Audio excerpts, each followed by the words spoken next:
So just to introduce me, yes, do you hear me? Are you okay? Yeah. Alors, it's the first time for me to moderate a panel like that, and quite impressed. Thank you. I'm Emmanuel Tisser. I used to work for big brands and luxury group, and also in the travel retail industry. I'm going now, first of all, to introduce you to the debaters. All of them are specialists of marketing, digital, and travel retail industry. We were planning to have Laure Baume, the Chief Customer Officer of Aéroport de Paris, and the last minute she had to change her plan. She was called to an urgent problem, manage an urgent problem. Then we have today Cécile Marchand-Cassagne. Cécile Marchand-Cassagne, who is the Business Development Director for the Customer Division at Aéroport de Paris. You were graduated from the ICN in Nancy, a business school in France. You have been working for the Printemps during 8 years in operation in the communication department, and you have also worked for a well-known place for the Parisian, for the drugstore Publicis, as the communication and operation director. After that, you joined BETC, also well-known advertising and global communication company. And you joined, finally, Aéroport de Paris in 2012. And you are in charge of the business development for, and especially the digital in Aéroport de Paris. I'm going to continue with the ladies. Dina Litvinova. Dina, you are Russian? Yes. Yes. It's okay. It's not only Chinese. Chinese, sorry. Dina, you are the global marketing manager for the travel retail department of Pernod Ricard Group. You are graduated from the Polytechnical University of Tomsk in Russia, but also from the ESSEC in Paris. You joined Pernod Ricard in 2011, and now you are responsible for defining and implementing the brand strategy, mostly for the three French well-known brands, which are Cognac Martel, of course, the Champagne GH Moon, and Perrier Jouet. And before joining Pernod Ricard, I understand that you have been working for the cosmetic industry in marketing, specifically with Henkel and L'Oréal for Garnier and Lancôme. And this helped me to introduce also Stéphane Glasser, thank you to join us. You are the Director of Strategic Development Travel Retail for L'Oréal Group. You are in charge of the global shoppers. And this is the theme today, and the digital retail excellence. You are graduated from a French business school, which is ESC in Troyes, and you have joined L'Oréal Group in '97 as a product manager for L'Oréal Paris, based in Germany. Since then, you have held several positions of responsibility for L'Oréal Paris in the marketing department. You have launched the Men Expert, if I'm not wrong. And you have also served as international marketing director for Garnier, Haircare, and lately for Biotherm. Now, you are all focused on travel retail, but before starting with this debate, I'm going to take your attention again for 3 minutes to give you few elements, few data about travel retail industry, and also about the Chinese traveler, potentially Chinese customer. The travel retail is a business, just to define it, of all shops located in duty-free areas or any areas dedicated to travelers. The travel retail channel is mostly in airport. More than 60% of the travel business is generated within airport, but also includes ferries, cruises, border shop, and downtown duty-free and tax-free shops. And this is growing. The overall travel retail market has grown tremendously over the past 10 years, 8.4% each year. To reach $63 billion sales last year. This market should increase over the next 6 to 8 years up to $100 billion, which is it's a huge business. The travel retail contributes, of course, and you will agree, I believe, Cécile, to maximize the exposure of travelers to brands, to increase the customer loyalty, but also to recruit new customers and build the brands.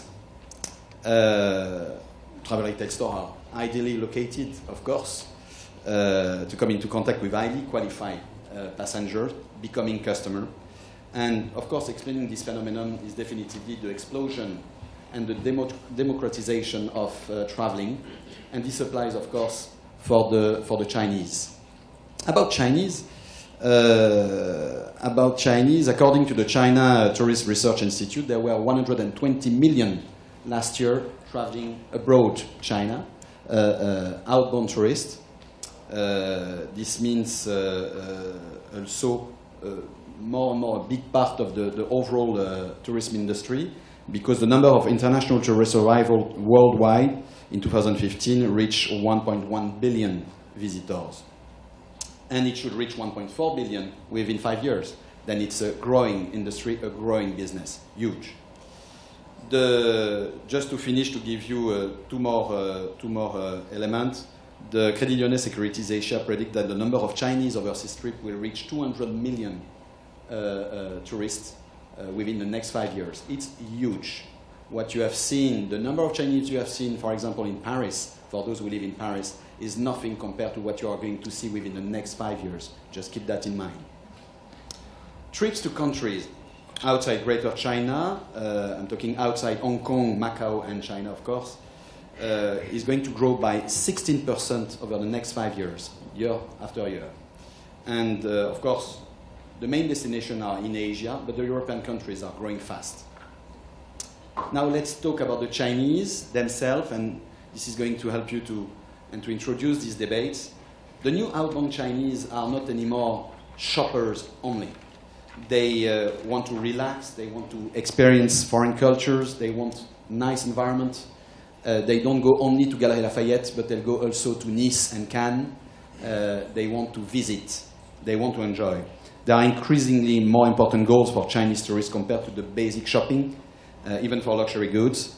And this will be becoming a key, great challenge for you, brands and operator or airport platform. Then you have millions of Chinese travelers going around the world, but how to leverage the power of this man, we should say in French, this huge amount of number of passengers, more and more educated and sophisticated, through new digital approach. Then this is the theme of our panel. The objective today is not to do 3 keynotes, but really to debate, to see what's working, what's already in place, what's already working, and what should be the strategy to grow and to leverage more on the digital approach. The China economic slowdown that we can see over the past 2 years, the stock market slide, also the attack in Europe or in Turkey, haven't reduced really the Chinese luxury shopping, even we have slowed down sometime. Chinese customers account for more than 30% of the global luxury sales worldwide. It's huge, and are getting more and more sophisticated. Cécile, as an airport operator, could you tell us what are today the best way for you, French airports, to connect with these Chinese travelers, with these Chinese customers traveling around Europe and stopping by Paris? I think that we have to remind that China is a very different market, and one of the main and essential principle of this country is the guanxi. What is the guanxi? The guanxi is the interpersonal relationship. And in China, you don't have any guanxi, you cannot do anything. And today, in our mindset, we have to think on network and our messages to China in this spirit. Built around the guanxi and built around the circle, the first circle, the second circle, the third circle, etc. and etc. And I think in the digital thinking we have to build and focus in this spirit. So today, of course, the 2 main social platforms are WeChat and Weibo, and I think it's really key today to have his own account on these 2 digital platforms. Okay, that is to say, just to understand, when we talk about guanxi, it's I'm not sure of course, sorry for the pronunciation in Chinese to my friend Chinese here. You are talking about before the trip. Yes, okay. Definitely, it's before the trip, because we know that the decision regarding the shopping is mainly done before the trip. They know what they want to buy. They have an Excel sheet sometimes with the brand, the products, and before the trip they identify where, when they are going to buy. So the where is really linked to the word to mouth they are going to hear before the trip. So of course it's really very important to have a website. This is your window on the market. But what is key is to have some recommendation, and to have recommendation from trustworthy people, well-known people, and to have some content very specific, very appealing to give to them. So they will think to you to buy when they are in Paris. Okay, thank you, Cécile. Stéphane, for L'Oréal, do you have this kind of approach also? And do you have a global approach for L'Oréal, or it's a specific brand by brand? How do you work on that? So today we have no specific website. We're not a retailer, and it's not like in a local market where you have like your own website. So we work with our retailers. Today there is one best practice in the travel retail business, and it's Korea.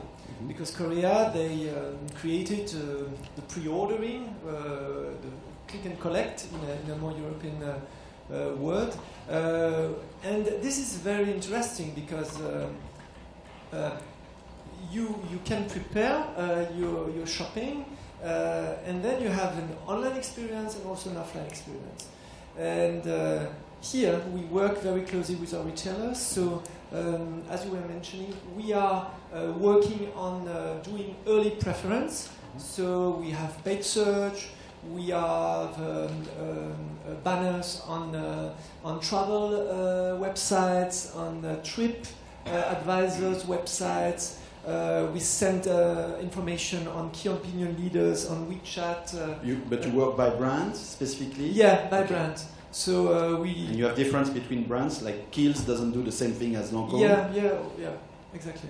Okay. So we work on before the trip, and we work also during the trip. So we do, of course, visibility, early preference, but we do it also, we link it to a commercial offer online, and then also a commercial offer offline, because our challenge is that people, of course, pre-order and then also visit our stores. So it's really on and offline and really linked to a commercial offer.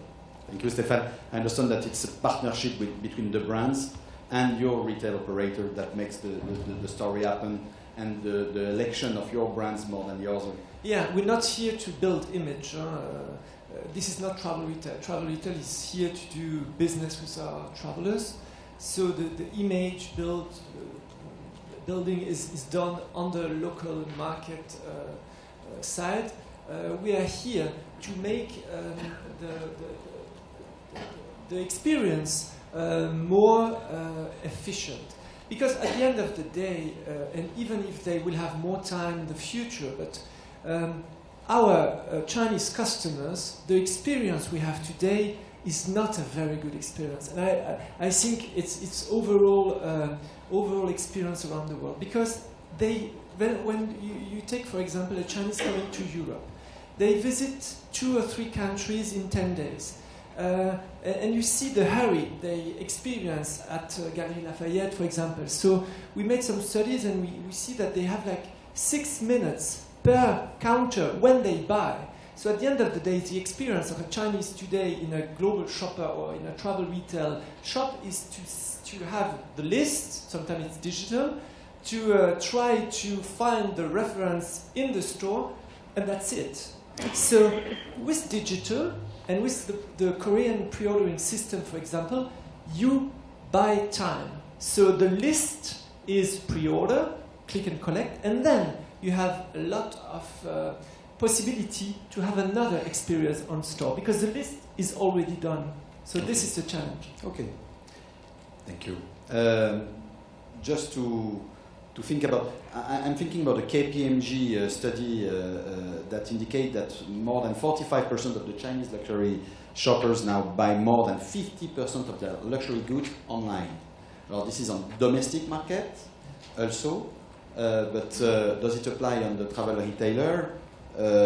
I don't know, but at least using social network, for what I understand, help to choose the product, to pre-order or to pre-plan. Dina, is it also the case for the traveler buying for a cognac, champagne, because it's a different approach?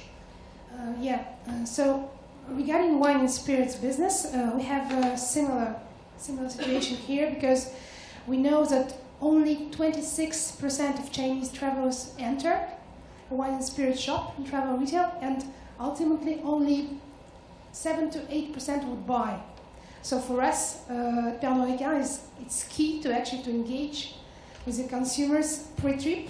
To improve the conversion rate. Exactly, Okay. to engage and to improve the conversion rate before traveling and during their journey. That's really a key thing. And of course, we basically do all these things that were already mentioned. And I just wanted to talk about one operation that was This done. is something I wanted to ask you. Did you work? Did you have a specific operation that was successful or didn't work, perhaps? We made some operations both in Europe and in Asia last year, because I don't know if many of you drink cognac. How many of you? Yes. So you probably may know Martell, which is the second largest cognac brand in the world, and for us the Chinese market is the first market. We are number one in China. And travel retail is our second country, if we agglomerate all regions. And last year we had a magnificent opportunity to activate the brand in Chinese travel retail, which was the 300 years anniversary of the brand. So Martell is 300 years old. So, and we had done an operation in Hong Kong International Airport last year, which was actually the first full-scale activation,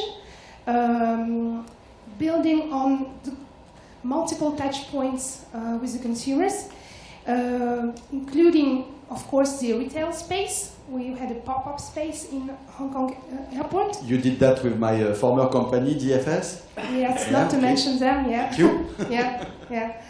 And of course there was a pop-up, but there was also a huge media plan with a big digital platform using Weibo, WeChat, geofencing, programmatic, everything that was mentioned here today, almost. And why it was successful, basically, because I would say that we have managed to build a partnership with our operator, with the airport authorities, and with digital agencies to do a very smart targeting in terms of social platforms and messaging that was really retargeting customers while they were actually before even coming to the airport, and then once in the airport really geolocalizing them to bring them to the shop, and all the way delivering the same single message, inciting them to actually download a VIP pass to be used for personalized experience in this pop-up store, which lasted for 2 months. So it was kind of a huge investment for us, but that was the first of all the times, and actually first example in wine and spirits industry too. So yeah. Fantastic, thank you. I want to come back to we say, yes, we know, we have talked about different platforms, different social networks, but as European, as French, we know now that there is no Facebook, no Twitter, no YouTube in China. Then understanding that this Chinese exploding social media space is very important for anyone trying to engage with Chinese consumer. Cécile, I would like to come back to you to ask you what kind of media and social networking you are using, apart those that you have developed yourself, or apart the application that you have developed that we will talk later. So today we have 2 different kind of medias, our own medias that are Weibo, WeChat, and our website. And on Weibo and WeChat, as I told you previously, one of the main issues is about the content and the interaction with the customer, because in China everything is very speed, and you need to provide content almost every day, and you need to answer in 1 minute or 10 minutes. 1 hour is too late. So I think that one of the main issue for the European brand and the French brand, luxury brand, is really to be able to produce very different, appealing content, and to be able also to answer very quickly to all the questions. Yes, in a very personalized, very customized way. And today, this is not really our way of thinking, our way of acting. Even if we know how to handle the social media in France, I think that the acceptations and are really higher in China. So this is really a great challenge for us. And today, the digital team who are there in this conference are targeting for June to have a new WeChat platform that's gonna be able to provide automatic answers to the main questions asked, in order to have an immediate answer when they are asking a question, and not only something like okay, go and see on our website, everything is on it. So I think this is really key. Thank you. Stéphane, do you have an approach, a specific approach of brand content, of producing non-stop brand content for the different brands? How do you work on this? How does it work? Well, we don't produce specific travel retail brand content. Sometimes, but for very, very specific actions. We take the international brand content, and once again, it's very not commercial brand content, but very linked to shopping. So, for example, we will more promotional. Not only promotional, but best items to buy in Seoul, or best places in Paris, etc. So it's very it's not us to do the brand image. So it's very linked to where do I find my products and what type of exclusive product I find, and such things. We did once for Urban Decay, which is a new brand of our portfolio. We did real collaboration with key opinion leader in China. Cole. Yeah, as we call Cole. We sent them to the west coast of the US, where our subsidiary is located, and then we created specific content, because it was the first time that we promoted a brand which was not in China, but only available outside of China. So this was the first time we created content, our own content. Thank you. Dina, I come back to your operation and the 300 years celebration of Martell in Hong Kong. You have many brands in Pernod Ricard. Are you going to celebrate other brands in other airports? Can you replicate the kind of project that you have done with Martell in Hong Kong in other airports? And for example, if we talk about Europe, do you plan something like that? And what could you anticipate? Yeah, of course, we would love to replicate this, and even it was a huge operation, but it's really scalable. It all depends on the objectives of the brand and on the partners we can find. I would say that the most important point to keep in mind for that is really to understand whom do you want to talk to, with kind of customer, because what we found from this operation in Hong Kong is really that smart targeting is key. This is the first point, really how to target them, how to drive them to the stores, because after all, it's really to increase the bottom line, right? And the second point is really to create good partnerships to share data, because that's really key also, because of course on our side as Pernod Ricard, we have our own database and CRM programs, but on the retailer side, they also have or have to create this. And yeah, so this is really the second winning point to be able to replicate something which works and not just building brand image, which is not, as Stéphane mentioned, is not the primary objective of travel retail channel. But that's a good point. Sorry, that's a good point, because at the end of the day, travel retail could be a digital paradise, because there is no local market where the customers told you, hey, I will come tomorrow at 8:13 p.m. and go back at the day after at 6 o'clock. But today, and we have, and I am a male. This is my age. I come from this, and I'm in a group. This is amazing. The data we could have, but a part of the data is at airline bases. Another part is at airport bases. Another part, and retailer. They don't really care about collecting data because they know that their customers, they come once every 2 or 3 years, so they don't have really this envy to really... Perhaps not all the retailer. All of them. Not Some all of do. them, but also some kind of trials. Loyalty cards at DFS for Hong Kong is probably more for Hong Kongese than for, I don't know. But It's only 20% of the, if I may, of the total base of DFS. yeah, The but loyalty program like of me DFS is huge and global. It's like me when I do something, when I buy something big at Galeries Lafayette, I take the loyalty card to have like 5% or 10%, and I never use it again. So I don't know what is behind this loyalty card, but nevertheless, at the end of the day, there are lots of data, but nobody uses it, and we are, when we do a new action, a new, like you were mentioning, we start from zero. So we never use this data. And I agree with you, it's a partnership that we have to build to really use this, because it's a dream. It's a dream. About dream shopping, it's also about experience, and it's a key element of the experience. It's a key element of the travel experience for and of course for most of the Chinese passenger. They, as you say, they like to plan. They like to select in advance. They like to prepare their trip. The pre-ordering is key. Cécile, in the Paris airport, the duty-free is very important. It's a big part of your revenue, and it's a key travel retail location.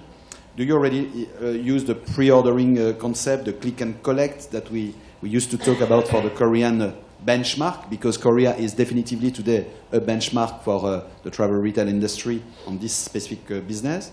And how do you work on this with your travel retail partner? So today, of course, pre-ordering is key. As you told, Seoul in Korea is really one of the best examples in the world, and one of the only one in the world, as we told just previously. Why did they succeed? I think that the first key element regarding Seoul is about the traffic.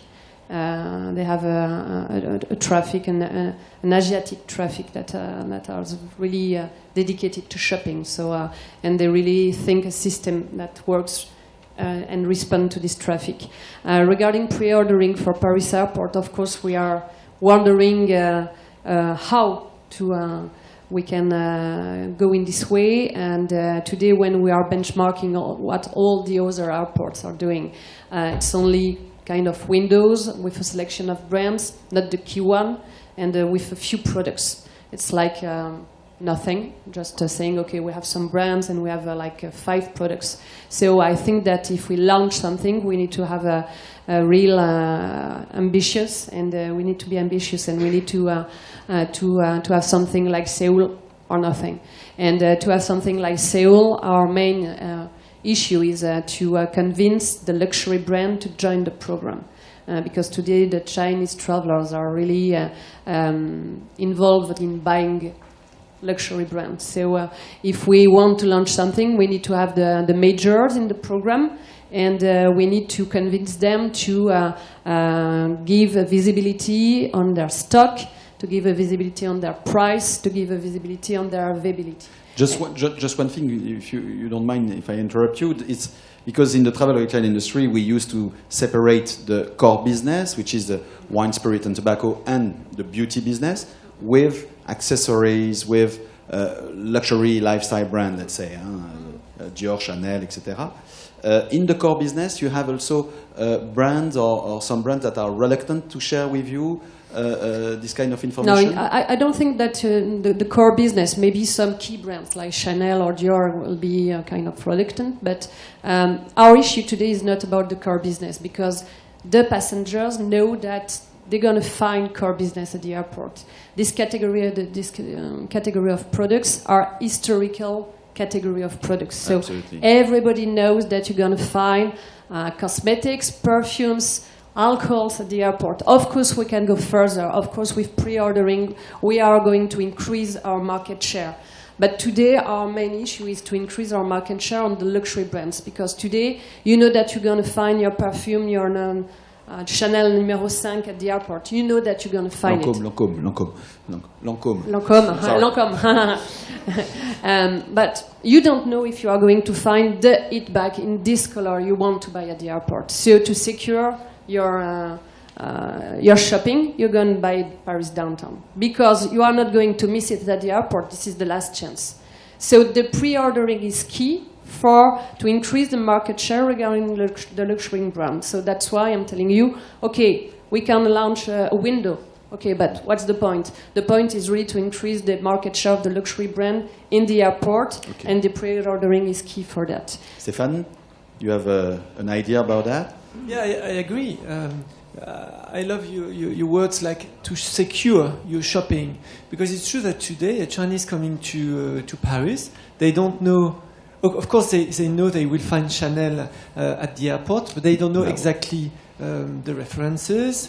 They don't know if they will find the colors, etc. So maybe there is a first step, even if we don't do like the pre-ordering, is just to have the information, the geolocalization, that the Chinese can know that when they will go back to China, Terminal 3, they will find this very precise range of brands, but also probably references, because that's why they secure they list on the local market and not in the travel retail, because it's of course, even if it costs like 10 euro more the fragrance, at least they are sure to find the reference. Okay. So and just to react on what you are saying, you are totally true. And today, all the work we do with the digital team is really the first step. Yeah. Say, okay, guys, when you are going to take off from this terminal or this terminal or this terminal, you are going to find this brand, and this brand. This is the first step. Okay, but the second step is, okay, in this brand, especially the luxury brand, what are the products inside? Exactly. So just going to wine and spirit, because I used to work in this industry a long time ago. What I found in the travel retail business, the interest for a passenger, now acting as a passenger, is that you know that you will find wine and spirit in the airport. You know that it's heavy to handle. Then you keep saying, well, I'm going not to buy right now during the trip, but last minute. Then is it also fundamental for you to have this pre-ordering or pre-localization also for the wine and spirit, even the fact that they buy more in the airport, and it's specifically the case for the Chinese with the cognac and other brand. Yeah, you're completely right. Our big challenge is really to create this pre-ordering system and click and collect, which is really difficult to put in place because we need to share the information. We need to be sure there is some stock, and so it's really it's a huge issue on that. We already did some operations in the past, but it was kind of tactical things, not permanent operations, and it's really suits the very luxurious products, the most expensive ones for VVIP, because people.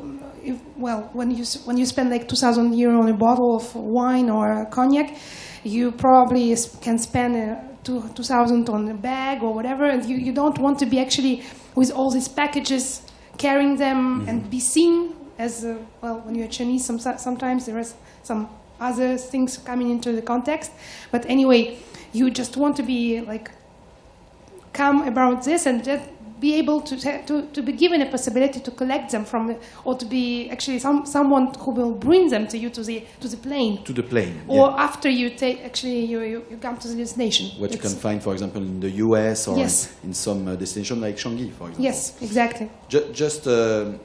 I would like to come back to the application, to the social network and the digital environment. For the first time last year, it's a Criteo, the French marketing company, that has indicated that few weeks ago.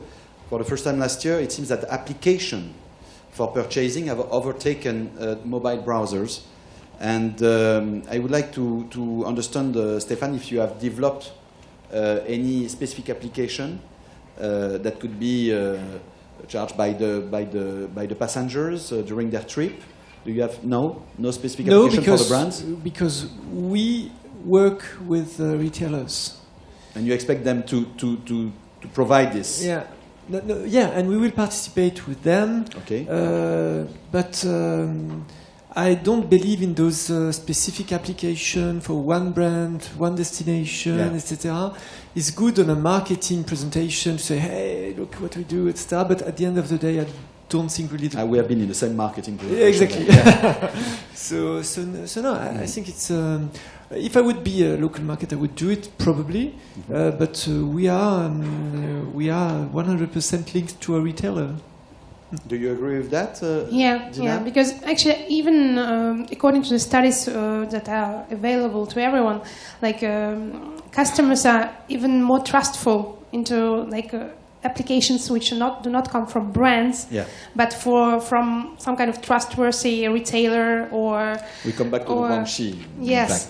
So that's why at Pernod Ricard we do not invest on our own. We have tried some e-commerce applications, but basically it turned out it doesn't really work. So that's good. So yeah, we mostly work with the retailers and partners and operators to invest with them in something, in some specific operations on our brands. Then, Cécile, it's you. It's me. You have to do the job. It's these guys.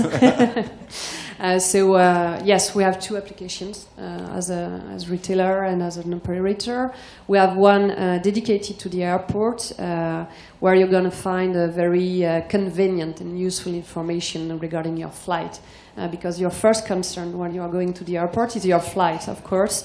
So you need to... the stress. Yes, the stress to miss, not to be in the good terminal, not to reach the airport because of the traffic. So today we have an app dedicated and focused to the airport. So inside you can enter your flight number. You're going to have push information regarding if it's delayed, which terminal, which gate. So by doing this, we reduce the stress of the passengers, and when you reduce the stress of the passengers, you have a chance to transform it in a consumer. Yeah. So because when you are stressed to know, okay, is it the good gate? Is my flight in time or not? Yes, and this is very specific shopping in the airport because the time is really tight. But the application that you have developed, if I'm not wrong, is to talk about what is specific, your Paris experience, your selling authenticity, let's say, the authenticity of Paris. And I understood that you have launched an application on this. So, yes, we have presently two different applications, one very convenient and focused on the airport in order to secure the shopping. And another one linked to Paris, because today we are the gate to Paris, and our positioning is Paris Airport is Paris, because you have really the selection regarding shopping, but also regarding the culture, regarding the services. And today we want to promote Paris, because as an airport we need also to capitalize, but also to promote the attractivity of the place, because if nobody is in Paris, you are not going to do any business. Paris, capital of experience. Yes, definitely. Wow. And we launched an app where you can plan your trip in Paris. And this is an application targeting the FIT. Because the FIT it's foreign individual traveler. Independent travelers, yes. Yeah. And they are going to have very new addresses in this application, because everybody knows where to go regarding the Eiffel Tower, the main museums, the main restaurants. But all these individual travels, as you told at the beginning, want to have a very different, a very specific experience. And today, as an airport, we can provide all these specific addresses, and we can propose to them to build it in the app and bring it from China to Paris. Alors, the time is going fast now, And just wanted to say that coming back to what we say at the beginning, the Chinese tourist population traveling is going to increase very fast, continue to increase. We were talking about 200 million within the next 5 years. It's huge. We can expect, from a study that I've read last night, more than 20 million in France within the next 5 years. Imagine what's going to be. Also in your airport. I would like to, just to conclude, I would like to understand what will be, in one sentence, in few words, your challenge for the next few years, specifically on this Chinese population coming to the travel retail environment. Let's start with you, Cécile. Sorry. You've got time to think. You have time to think. I think 3 main issues. I think the first one is really pre-ordering. If we want to leverage the business, we need to move from an impulsion shopping to a destination shopping. And without pre-ordering, we are not going to succeed in this. And I think that the other issue is about guanxi. I think definitely word of mouth. Yes, relationship. Word of mouth, relationship. We need to be trusted as a real place of shopping. And I think that we need that key opinion leader, that influencers, say it to their community, because it's going to be the most powerful, and it's going to be I think that the information will be trusted by this way. Thank you, Cécile. First, the ladies. Sorry, Stéphane, Dina. Few words. I would say that for us, one of the biggest challenge will be to address a new emerging consumer, Chinese consumer, who is younger. We call them the millennials. Maybe a lot of you, of course. The Z are coming. Yeah. So they are more and more important. Of course, it's still a small amount of this population amount travels, but they will become more and more important. And they do not shop, and they do not actually travel the same way as their parents do.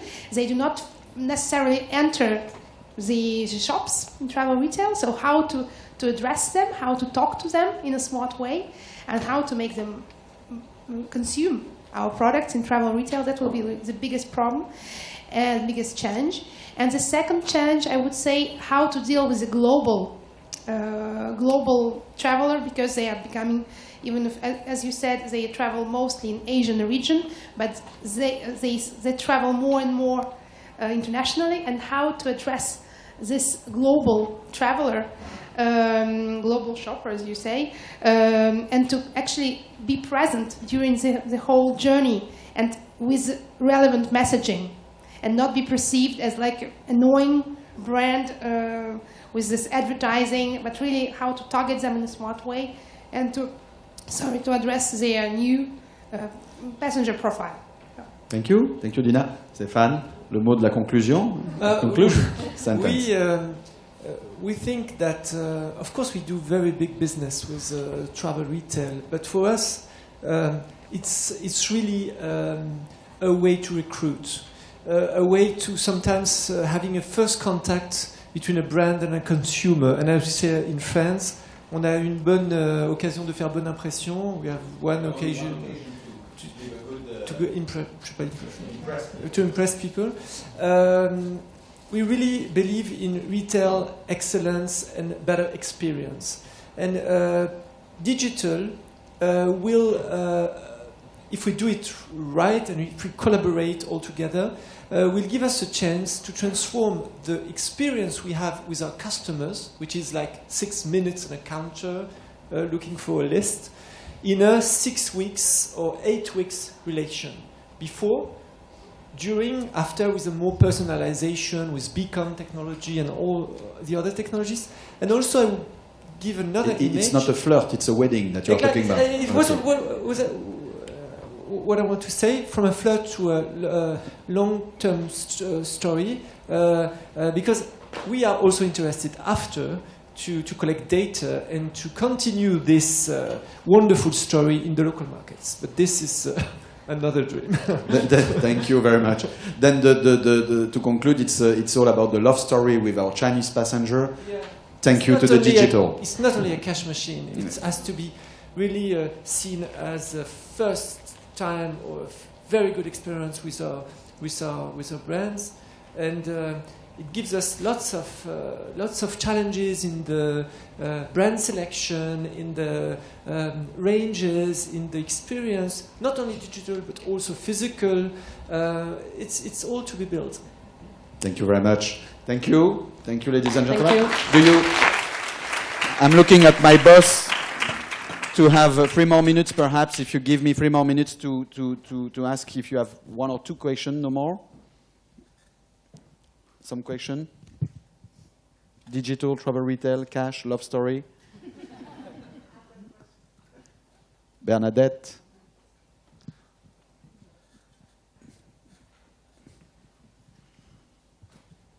Yeah, hello. Short. Yeah, my question is to Cécile. Obviously, you've launched a campaign recently to push tourists to make pictures in front of Parisian monuments and get the rebate at the airport. Have you got a result so far? So yes, this campaign was launched during the Chinese New Year period because the Chinese New Year period is one of important traffic affluence, and this is a period where since 5 years we produce some content dedicated to these passengers. So we have physical content. As you told, it's a global experience. It's digital and physical. So we have hostesses that speaks the language at their arrival that give to the passengers Paris map and also information on all the promotions and the gifts that they can have by shopping at the airport on the way back. And they also push this app in order to make them have a different journey in Paris. So we push them to make picture in front of all the different monuments that seems that were very appealing to us. And the more you make picture, the more you share, the more you can have gifts in the shops. So today it's not huge results regarding the downloading of the app, because I think that today regarding the app it's really full today on our mobile phone, and they have WeChat, they have many things, but we have some around a few hundred, and they come back to the shops to have the gift, and we make drive to store. But I think that it's a part of a global operation, physical, digital, to make a good experience at the airport, but also in Paris. Thank you, Cécile. Work in progress. Thank you very much to everyone. Thank you.